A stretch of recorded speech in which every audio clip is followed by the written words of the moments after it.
This is a place of unseen danger and subtle beauty. It is a mysterious swamp called Okefenokee, the realm of the alligator.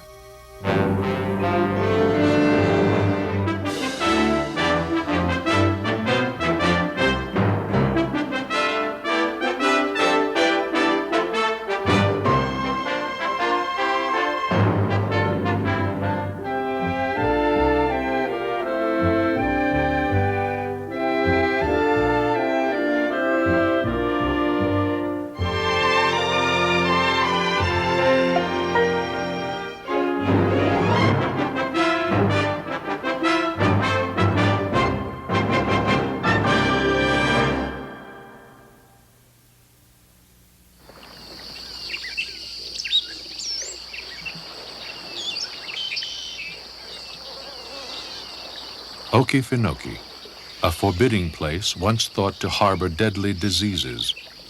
It sheltered fugitives and inspired fear and superstition.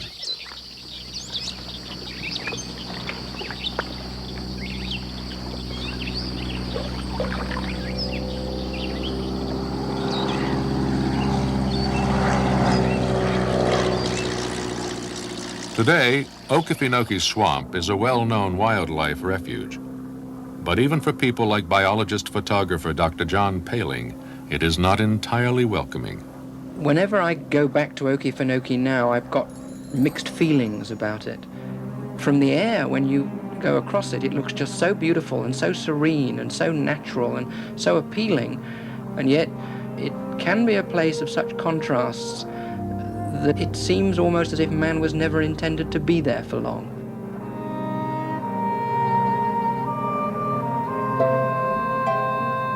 Okefenokee Swamp is a 438,000-acre natural basin, a mosaic of islands, forests, marshes, and open water. It's famed for its alligators and as the home of Pogo, the comic strip possum. Although it overlaps the Florida state line, most of Okefenokee lies in southeastern Georgia.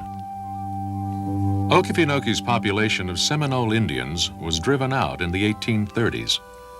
It was soon infiltrated by white settlers called swampers.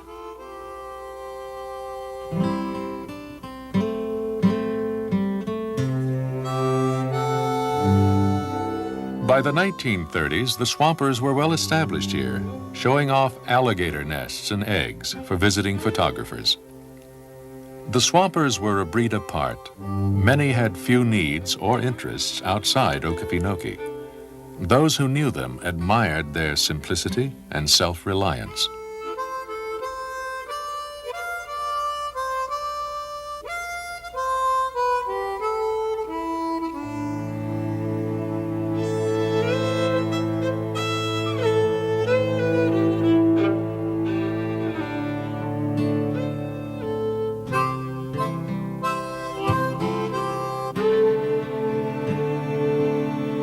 Soon after the turn of the century, virgin stands of cypress brought an invasion of the swamp. This and earlier schemes to build a ship canal through the swamp and even to drain it threatened to destroy Okefenokee. But much of Okefenokee's prime timber was cleared in less than 20 years. Soon the swampers were alone again.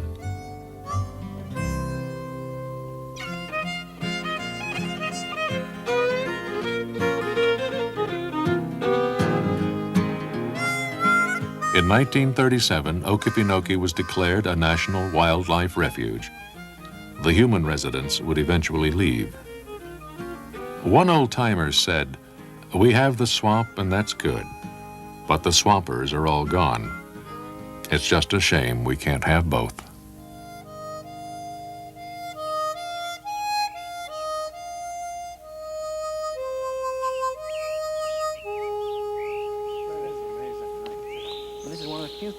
More than 50 years after they were abandoned, relics of the old logging camps can still be found.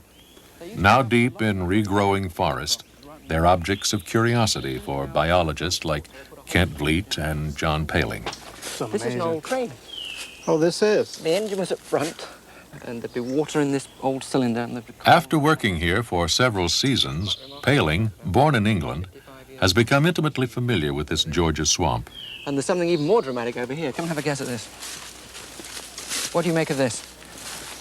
That's some sort of a chassis. Right? Is that what they carried the logs on? Nope. Try again. Don't forget, we're on an island in the middle of Okefenokee, so try again. Some sort of a swamp buggy or something. Almost that. It's a car. They had 3 cars on the island. Really? But that's a heavy duty, isn't it? Heavy chassis. But look how well the metal's been preserved. Yeah. And there's another thing to pick out too. You see why it's so good? It's British. Right-hand drive. It's a Durant car that they brought over on the trains for 3 right? people. Yeah, there were 3 cars they would chug up and down.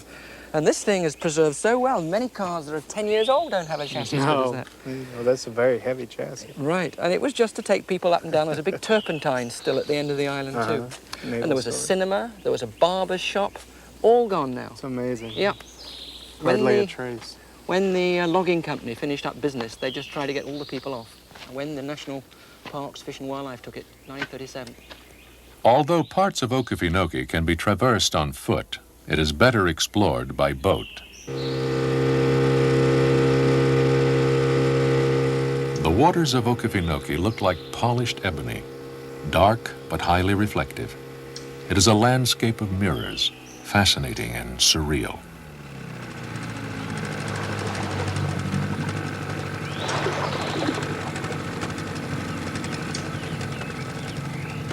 Kent Vliet is from the University of Florida. He's an expert on Okefenokee's most famous resident, the alligator. Do you know there's one right in front of us, Joe? Yeah, I can see that one.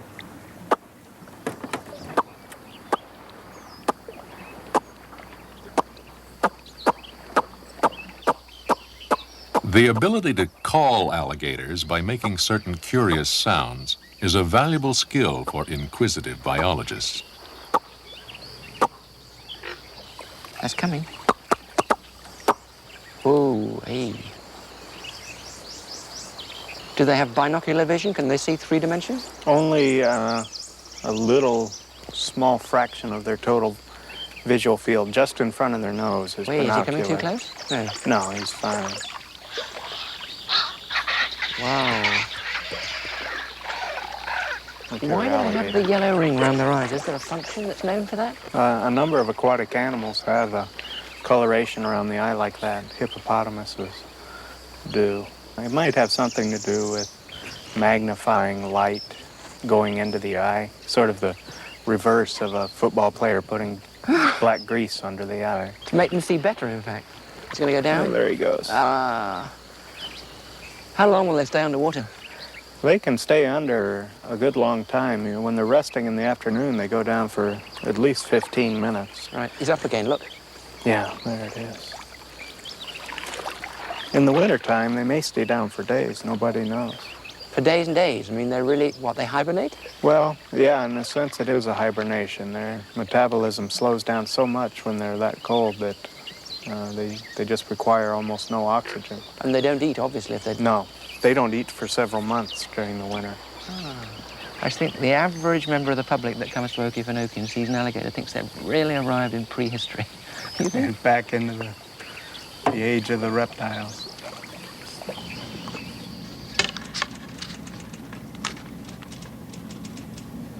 The study of alligator social behavior has occupied Kent Vliet for several years. At his laboratory in Gainesville, Florida, he works with a wealth of accumulated data. We've learned that alligator behavior is actually very, very complex. It's much more complex and much more sophisticated than the behavior of other reptiles that have been studied.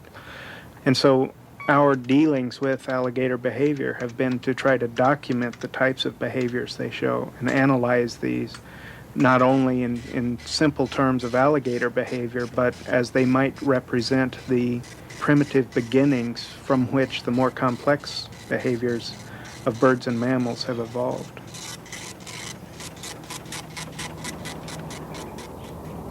Most of Kent's observations have been made at the St. Augustine Alligator Farm. Several hundred alligators are on display here for the enlightenment of tourists. The farm affords easy access to an otherwise elusive animal. Before that, just to see if the place would work out. Are there many differences between these gator farm alligators and the ones you get in the wild? No, captive animals look a lot different from wild animals. The most noticeable difference is that the head of a captive animal is much broader, that you don't have this beautiful elongated snout. That's because captive animals spend so much time on land basking. And at least in old animals like these, the head weighs so much that it just tends to flatten itself out over the years. It spreads out and becomes much broader. Is that what also squeezes the teeth out too? Because they're all showing, very obvious here. They're very toothy animals. Also, all the scales on their back are worn down, much more so than a wild animal would be. And that's just because these animals live in very high densities on farms, and they crawl over each other and just kind of buff each other down all the time.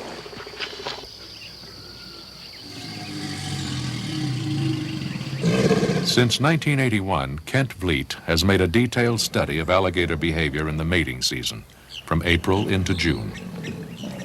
But Kent was not happy with his original vantage point. It was secure, but didn't provide an accurate water-level view. He decided to enter the lake, a procedure not without certain risks. It is possible when you're in the lake that a big male will decide he doesn't want you there and actually come up and try to get you out of his territory. We've had very few problems when I was swimming in the lake, but there's always the potential for an alligator getting a hold of you and doing some real damage. Kent has found that alligators here at the farm are fairly harmless, especially during mating season. And to increase his knowledge, he puts this opinion to a highly meaningful test.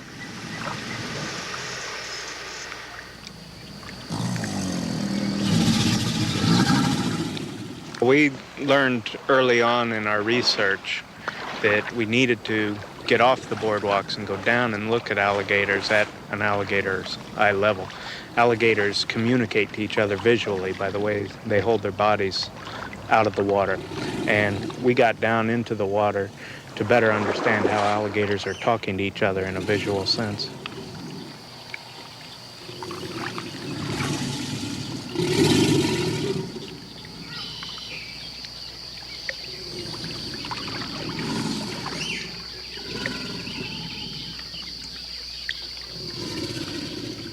Kent has taken a lot of kidding about being up to his eyebrows in alligators and seeing eye to eye with his study subjects. But he feels that because he can understand an alligator's body language, he can ward off trouble before it becomes a real threat.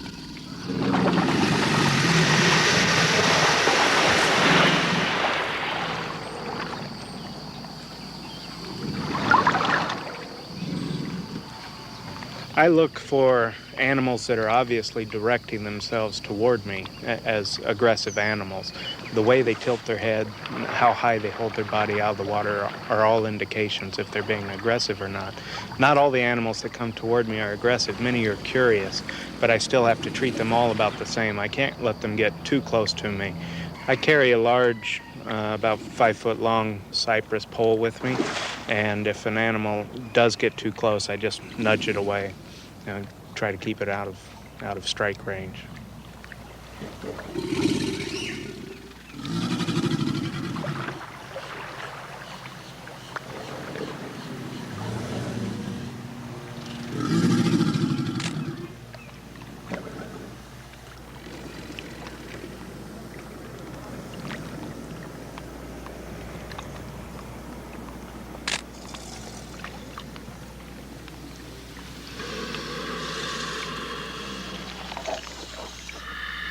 The meaning, if any, of an alligator's impressive yawn is not understood. But other behavior, like this head-slapping display, has been deciphered. It is an assertive gesture, advertising an alligator's social position. In courtship season, the alligators stage bellowing choruses almost daily. Both sexes bellow, but they make somewhat different sounds. Just before the male bellows, he produces subsonic signals that make the water around him dance. In the wild, these signals may draw females from a great distance.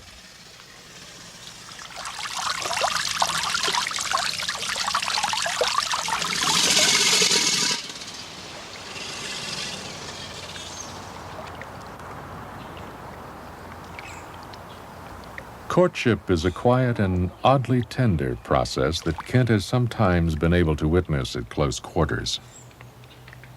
Courtship is usually initiated by one animal swimming slowly up to another.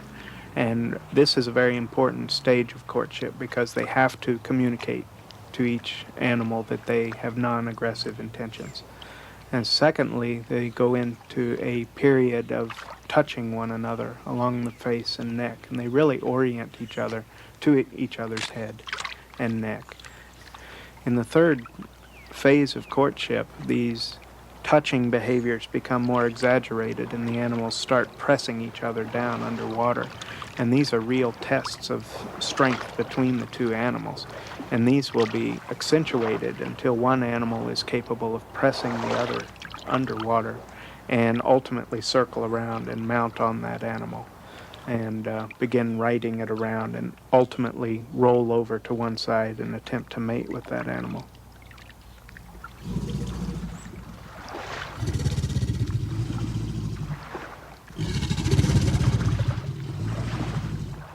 However they behave, alligators have reproduced quite successfully in Okefenokee.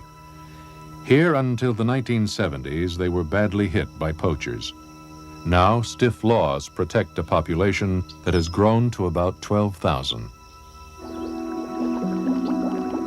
In summer, bubbling gases are like the heartbeat of Okefenokee. Beneath the dark waters is a thick layer of decomposing vegetation called peat. The gases it creates sometimes lift large patches of peat to float on the surface. Old-timers called this a blow-up. Over time, the floating mats of peat are covered with vegetation. Some sink again, but others become floating islands and eventually support bushes and even trees.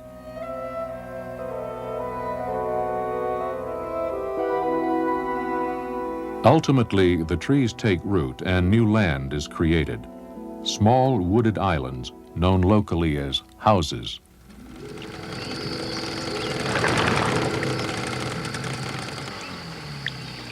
Okefenokee is an Indian word that means land of the trembling earth. John Paling shows how fitting the name is when he lands on a young floating island.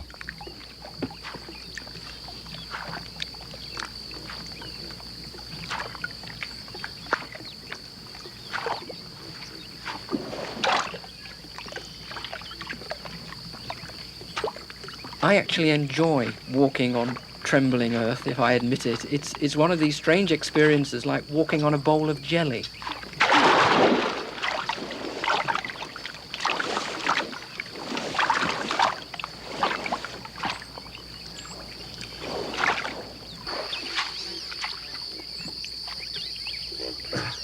The waters of Okefenokee are highly acid, about as acidic as strong tea and much the same color.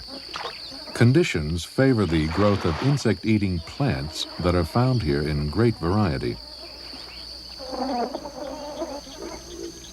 This pitcher plant lures insects to its hollow tubular leaf with nectar.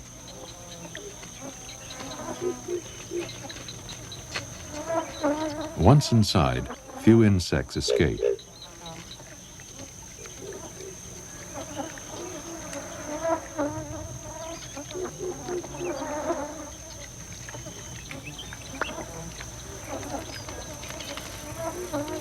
They're fooled by light from the translucent windows that line the back of the tube.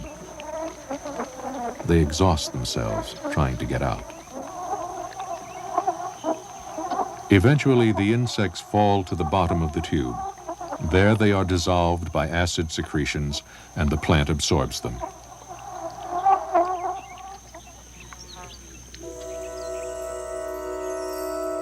Another deadly attraction is the sundew. Its leaves are adorned with brightly colored stalks tipped with shiny droplets, apparently a sweet meal for passing insects.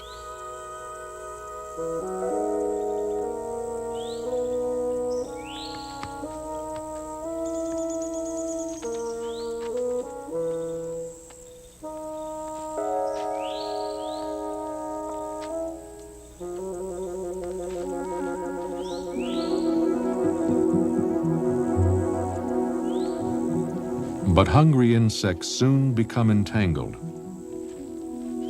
Escape is impossible when the plant finally closes to digest its victim.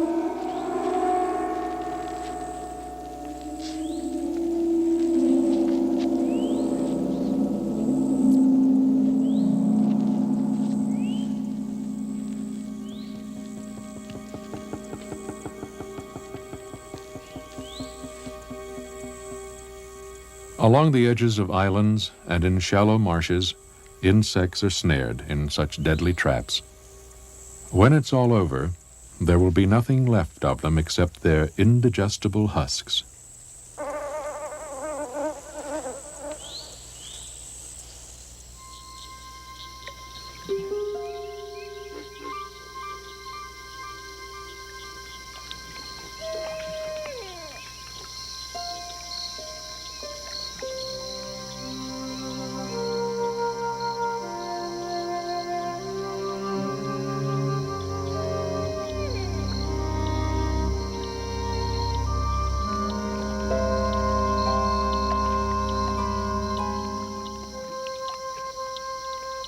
As night falls, Okefenoke's gloom and its grandeur deepen. 100 million years ago, the alligator's ancestors thrived in prehistoric swamps. As far as we know, they looked much as they do today. The eyes of the alligator are highly reflective. They shine with an eerie glow in the night.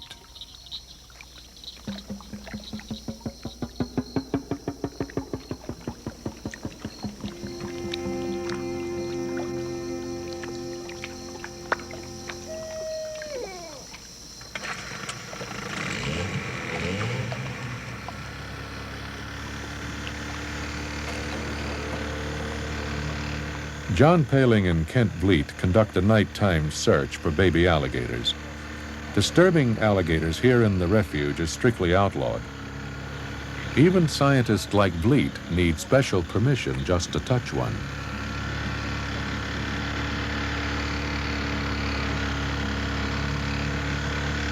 Let's cut off the engine for a minute and get some peace. Wow, it makes a difference, doesn't it? This pole from here. Beautiful in here. Nice and quiet without that outboard. Sure thing.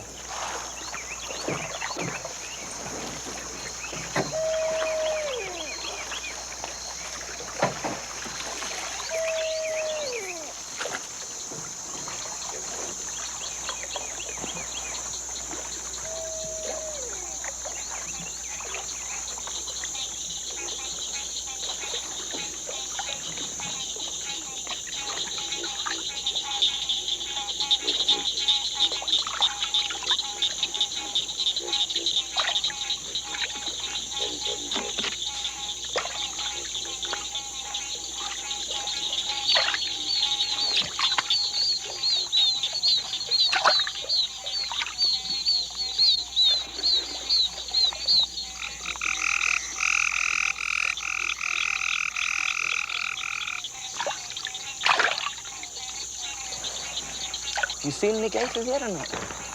I haven't seen any in this small stretch I here. should light around then. Is that one over there? Yeah, that's one back in the... Let's try and get a bit Water closer to lilies. it, can we? Hold some more if you keep paddling on that side.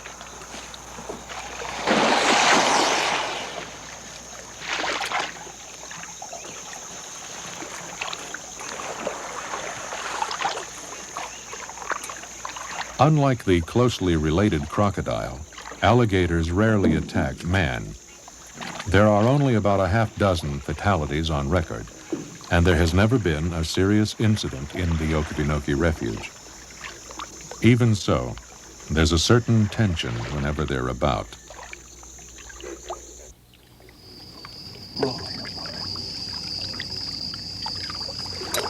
See one? Let's go. I'll keep going. Say when. Okay, just a little closer. You got one? Yeah. Hey, that's lovely. The captured baby gives a continuous cry of alarm. John and Kent work quickly. They want to minimize stress on the baby and avoid trouble with its mother, who might be nearby. 42.5 centimeters. 42? Mm-hmm. 42. Right. What's it reading? It's just at 200 grams. Watch it, watch it, watch it, watch it. Coming right at us. Boy, she's really cruising.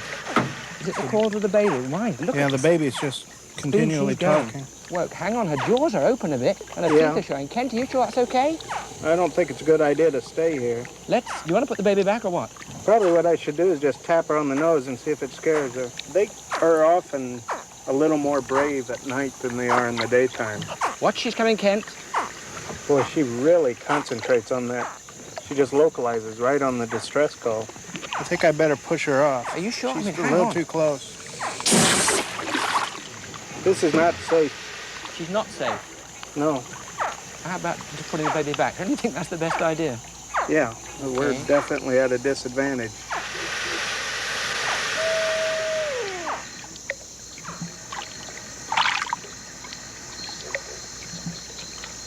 So Kent builds a record of alligator growth in different areas. Females grow to an average of 7 to 8 feet, while males may be up to 14 feet and weigh 850 pounds.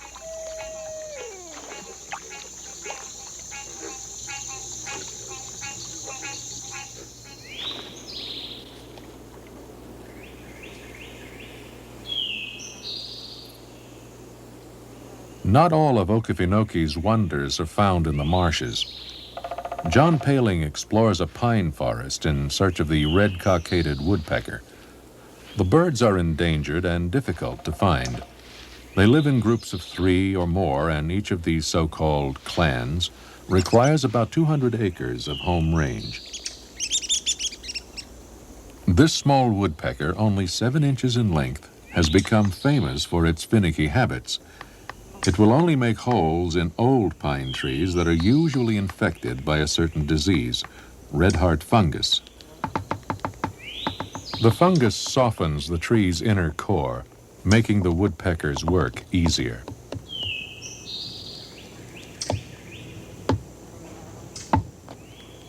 When a clan of woodpeckers finds trees that suit them exactly, they may remain here for life.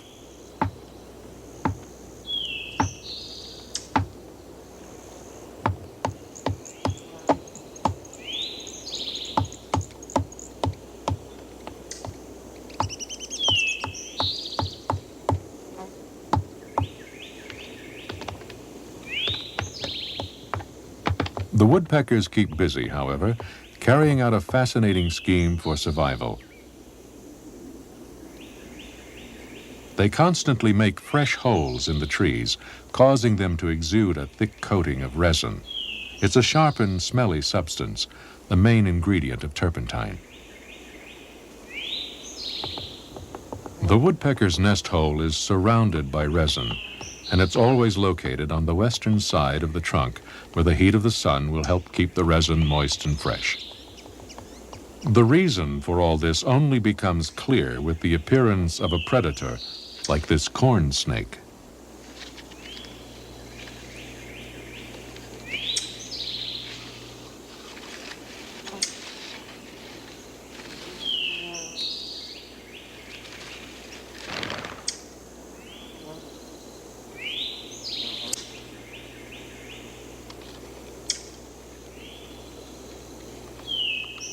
Sometimes the snake can be an amazing tree climber. It can climb straight up and reach bird nests 30 feet above the ground.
Eggs or baby birds inside the woodpecker's nest are seemingly easy prey. But now the resin comes into play. To the snake, it's a powerful irritant. Frequently, it stops the snake entirely. Even if the snake persists, it still tries to avoid contact with the resin.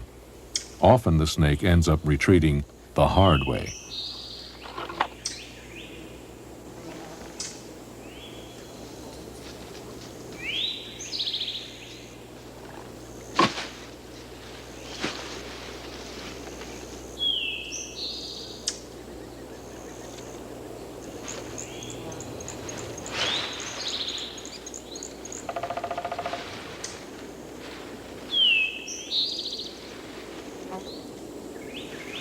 Such moments of threat and drama frequently interrupt the tranquility of Okefenokee. The predator in one situation can become prey in the next.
A baby alligator in pursuit of a diving katydid. Hiding underwater, the katydid is safe temporarily, but after 2 minutes or so, it must come up for air.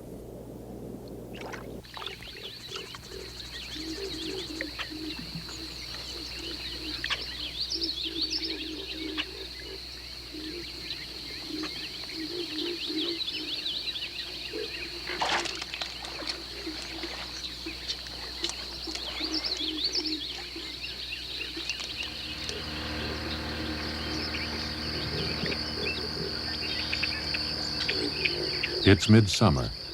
John Paling and Kent Vliet search for alligator nests. At this time of year, dozens of nests are concealed in the swamp. The best way to find one is to look for the trail the female alligator has made when coming and going from the nest. They should be pretty clear. If they're used often like a trail to a nest is, they're pretty obvious. This looks like one right here. Left? Right by these yellow flowers in this clump here. Kind of shoved the nose of the boat in here. Yeah, this is one. Oh, I can see it flattened. Yeah, it does looks like it's used pretty frequently too. That one looks really packed down. I think it's probably one leading to a nest. Alligator trails form a network of natural pathways through the swamp. They were often followed by early explorers, but there's a drawback. Alligators like to lie submerged along the trails. It's all too easy to step on one. You can see where she's gone. It's spongy here.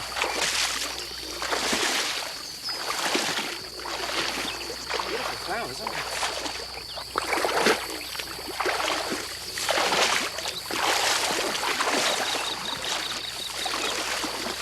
I think I've been bitten by something. It's very distinct too. I think females been using it a lot. In the nesting season, the female alligator is on the defensive. She herself has nothing to fear, but her eggs are highly vulnerable. Scavengers often attack the nest. Wait a minute. Here's the nest. No, I think they've been eaten. Something's gotten into the nest and eaten the eggs. What would eat these then? Probably either raccoons or black bears. Black bears eat a lot of alligator nests here. But, I mean, raccoons and bears wouldn't, swim and wade through this stuff? I mean, there could be one living in this island, or he may have moved from island to island. It's hard to say if there's a black bear or a raccoon, though. Sometimes black bears will pick off the end of an egg and just eat the insides out of it.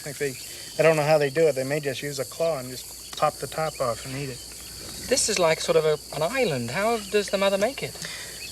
I think this nest is either sunk from its own weight after she built it, or the water level of the swamp has risen some.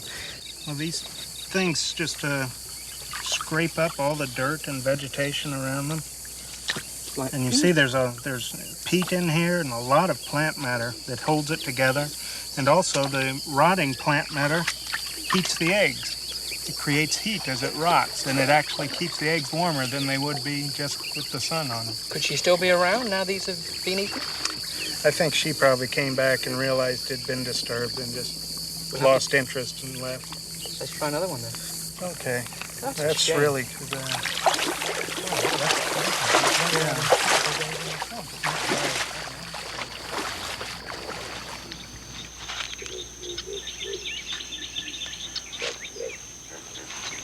Often the female alligator is not far from the nest, and when she discovers an intruder, she can be highly aggressive.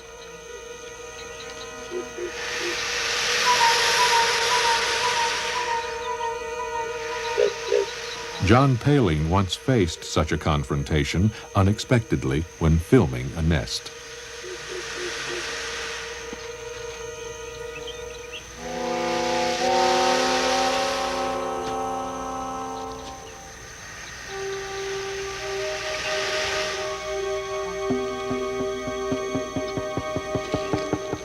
This was, in Paling's understated words, a moment of surprise and serious concern. It ended only when he backed off, leaving the nest to its rightful owner.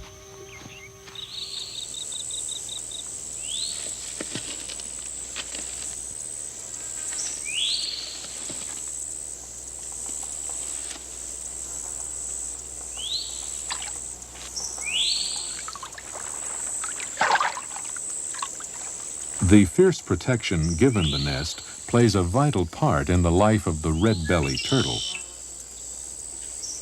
The female turtle tries to lay her eggs in the alligator's nest. If she succeeds, the mother alligator will unwittingly stand guard over the turtle eggs as well as her own.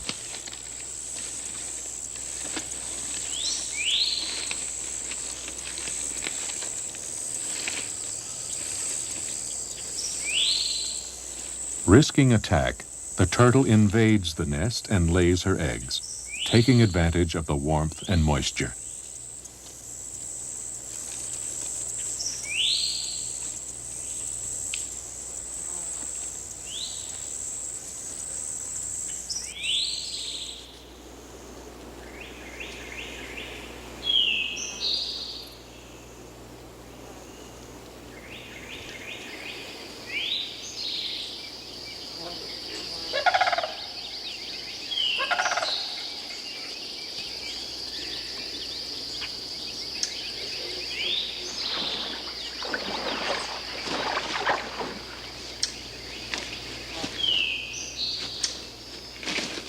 Leaving her eggs behind, the turtle tries to get away. It's just as risky as getting in.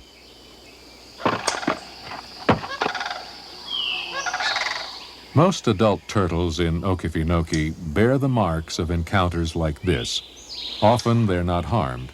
It's as if alligators recognize the turtle after one futile bite. Finding it hard to crack, they then leave it alone.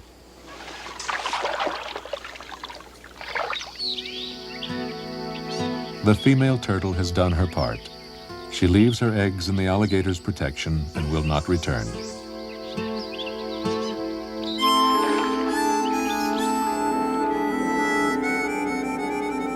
For otters, turtles are handy and long-suffering playthings.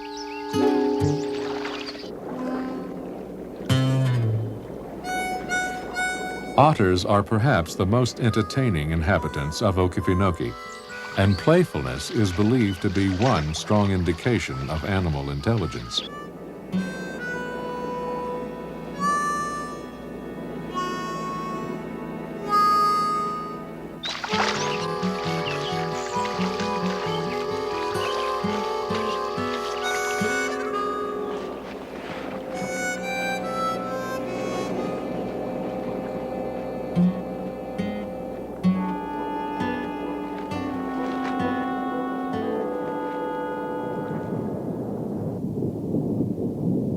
Violent thunderstorms often rake Okefenokee in summer, and during a dry period, lightning can set the swamp ablaze.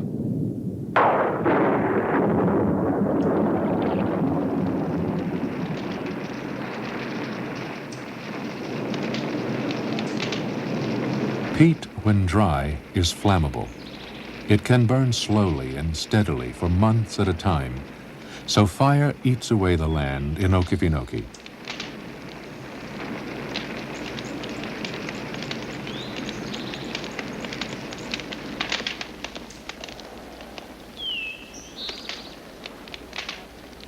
Scientists think such fires may serve to revitalize the swamp, creating hollows where new ponds and lakes form when the drought ends.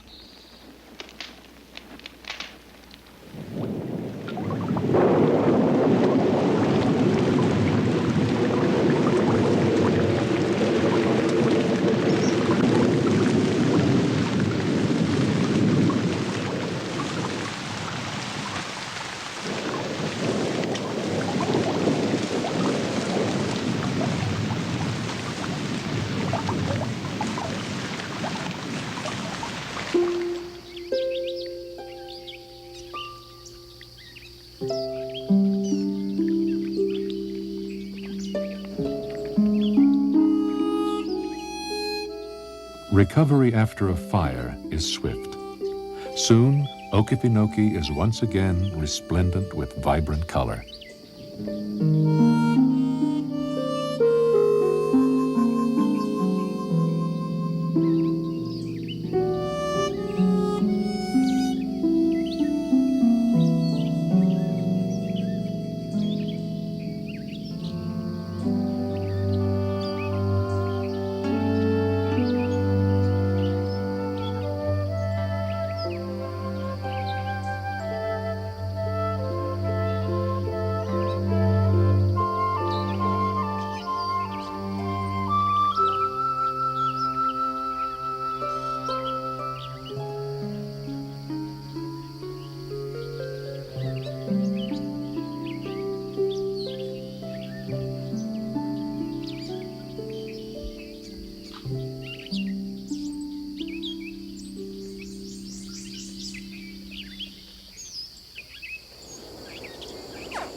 By late summer, the baby alligators are ready to hatch. It has taken about 9 weeks for the eggs to incubate. A chorus of cries from the nest brings the mother alligator to assist her young. The baby turtles may also be hatching at the same time.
The alligator baby. Its cries have been loud enough to be heard even before the egg has broken open.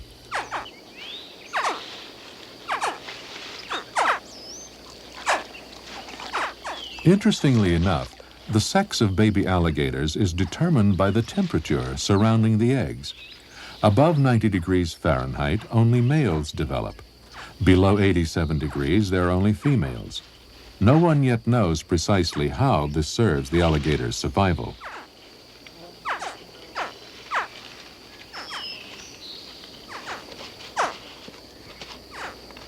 The mother alligator tries to seize the young in her mouth and carry them away.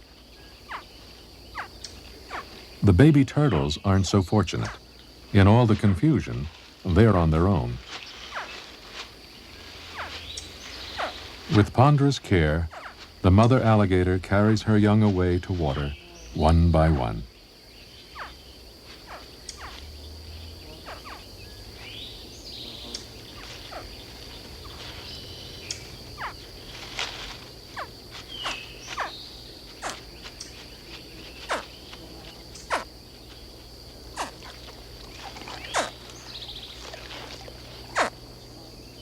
The baby turtles seem to know instinctively to lie low when the mother alligator is near.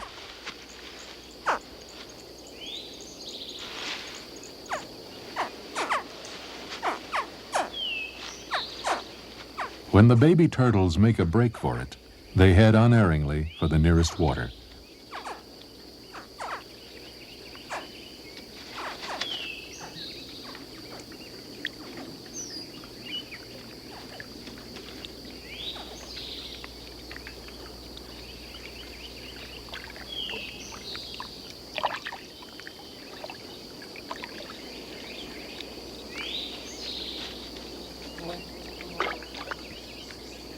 When all this is over, a new generation of both turtles and alligators begins life in Okefenokee.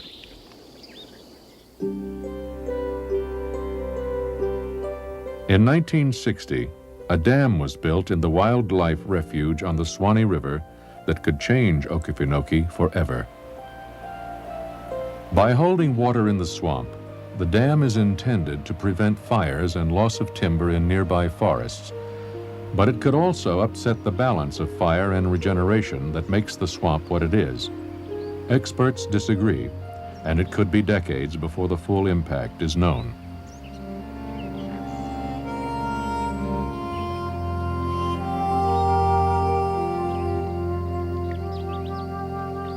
In the realm of the alligator, meanwhile, life continues according to an ancient pattern.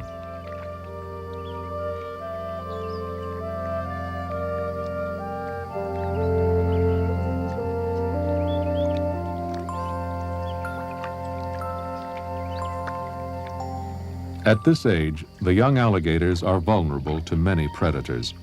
They will remain in their mother's protection for several months before going off on their own. So the alligator has survived on Earth long before the time of man, And with sufficient human knowledge and concern, the alligator will remain an ancient and durable survivor of the distant past.